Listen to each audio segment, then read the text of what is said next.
In the year 3019 of the Third Age, Gondor stood on the precipice of annihilation. From the heights of Minas Tirith, a soldier whose name will not echo in song beheld the onset of doom.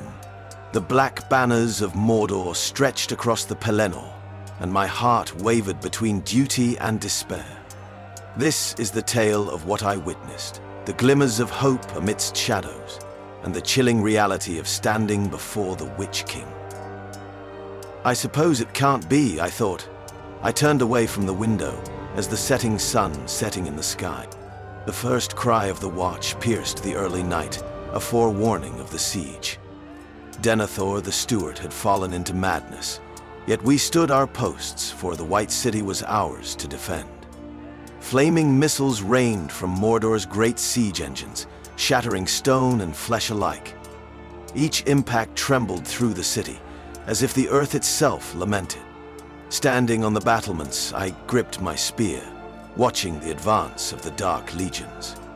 Orcs, trolls, and Southrons marched in terrifying symmetry. The great battering ram Grond loomed, a beast of iron wreathed in sorcery, ready to break the gates. Fear knotted my stomach. I thought of my family huddled in the city's lower levels, and for the first time, doubt crept in. Could we hold? On the seventh day of the siege, dawn broke with an otherworldly light. In the distance, horns sounded, a melody of defiance. The riders of Rohan had come. A tide of horses swept over the horizon, golden banners catching the sun. King Theoden rode at their head, his voice like a clarion. "Behold, the horns of the Rohirrim!" one soldier cried, his voice a tremor of awe. Hope surged within us, a fragile flame. Even as the enemies turned to meet this new threat, Theoden's charge thundered across the Pelennor. We cheered, but for me, that cheer was fleeting. From the gates of Minas Morgul came a terrible sound, a screech that chilled marrow and shattered courage. The Witch King of Angmar entered the fray.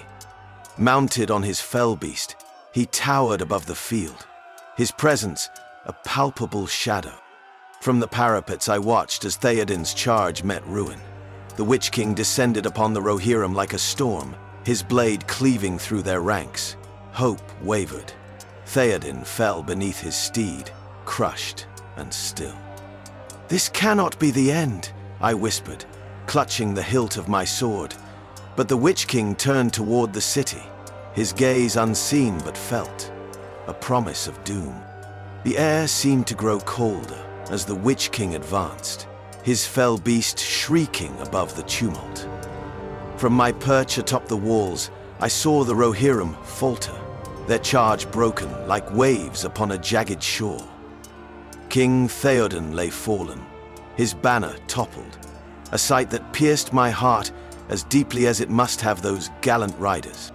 Yet amidst the ruin, a lone figure stood. At first, I thought it a man, but as her helmet was cast aside, her golden hair caught the light of the rising sun. Éowyn, shield maiden of Rohan, strode to confront the black captain.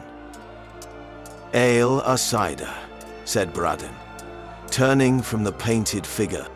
What courage could drive one to face such terror? Even from my vantage, I could feel the oppressive weight of the Witch King's malice. He raised his great mace, a weapon imbued with the malice of countless slain. With a mighty swing, he shattered her shield, and I feared all was lost. But Éowyn did not fall. Her voice, clear and defiant, echoed across the battlefield. "I am no man." In that moment, a ripple seemed to pass through the enemy ranks. She plunged her sword into the beast's neck, and it crashed to the ground. I let out a gasp as she stood over the creature's carcass, resolute despite her wounds. And then, with one final, desperate thrust, she drove her blade into the Witch King's spectral form.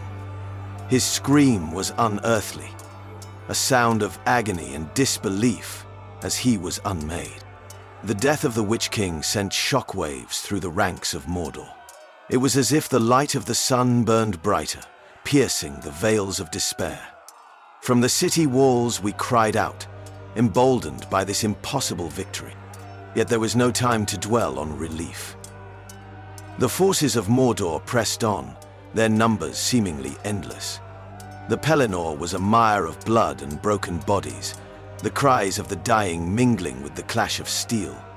The weight of exhaustion began to settle in, but we fought on, driven by the hope rekindled by Éowyn's valor. As the day wore on, I thought we had spent the last of our strength. Then came the sound of another horn, different from the proud call of the Rohirrim. From the Anduin came a fleet of ships, black sails billowing ominously. My heart sank, until I saw the banner unfurl.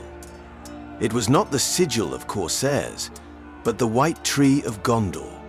Aragorn, rightful heir to the throne, had arrived.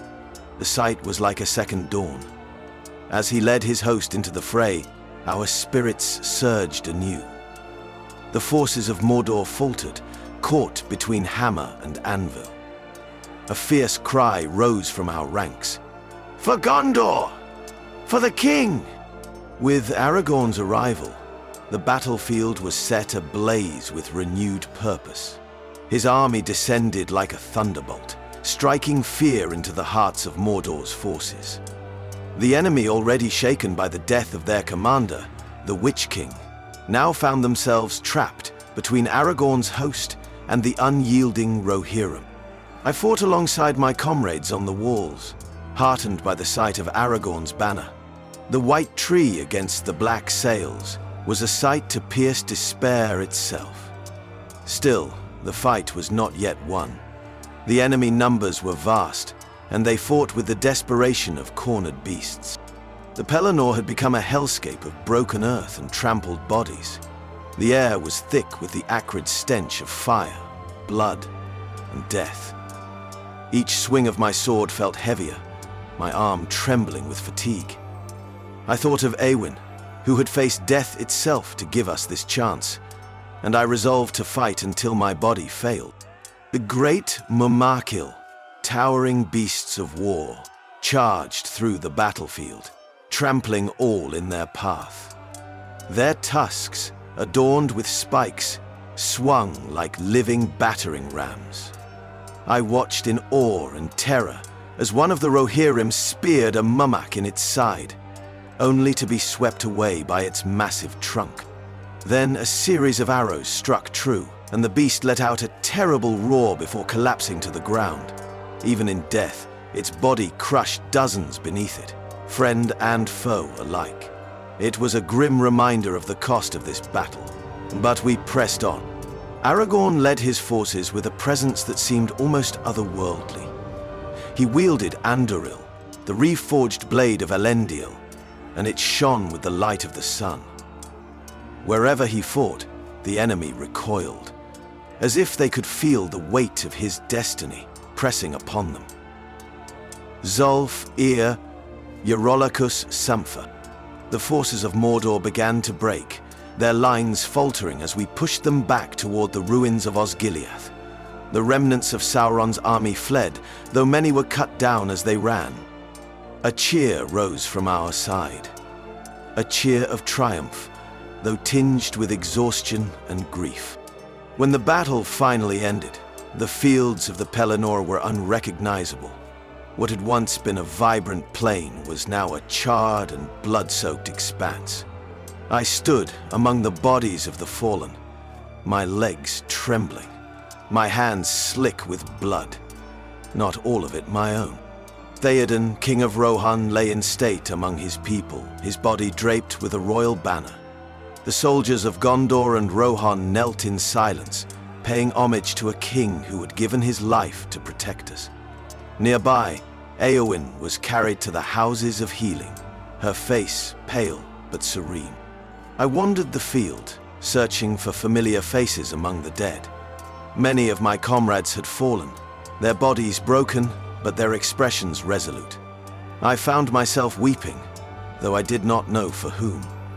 It was a grief for all who had given their lives that day, and for the countless others who would never see the peace we now fought to reclaim. As the sun set over the Pelennor, casting its golden light on the ruins of Minas Tirith, I felt a profound weariness settle over me. We had won, but at a cost that would linger in the hearts of men for generations. The shadow of Mordor had been driven back, but the war was far from over. I looked to Aragorn, who stood tall amidst the wreckage. He spoke words of encouragement, reminding us that our sacrifices had not been in vain. He was not yet crowned, but in that moment, I saw the king he was destined to be. The following days were spent tending to the wounded and burying the dead. We worked in solemn unity, Rohan and Gondor side by side. It was in those moments of quiet labor that I began to understand the true cost of war. Victory was not a song of triumph, but a somber acknowledgement of the lives spent to achieve it. Years later, when I recount this tale to my children, I will not speak of my fear or my despair. I will tell them of Éowyn, the shield maiden who defied fate and slew the Witch King. I will tell them of Aragorn, who arrived in Gondor's darkest hour to light the way. And I will tell them of Theoden, a king whose courage inspired nations to stand together. But deep within me, I will always carry the memory of the Pelennor as it truly was, a place of unspeakable horror, where courage and sacrifice shone brightest against the shadow of despair. This concludes the tale of the Battle of the Pelennor Fields, through the eyes of one who lived it. May the deeds of those who fell never be forgotten.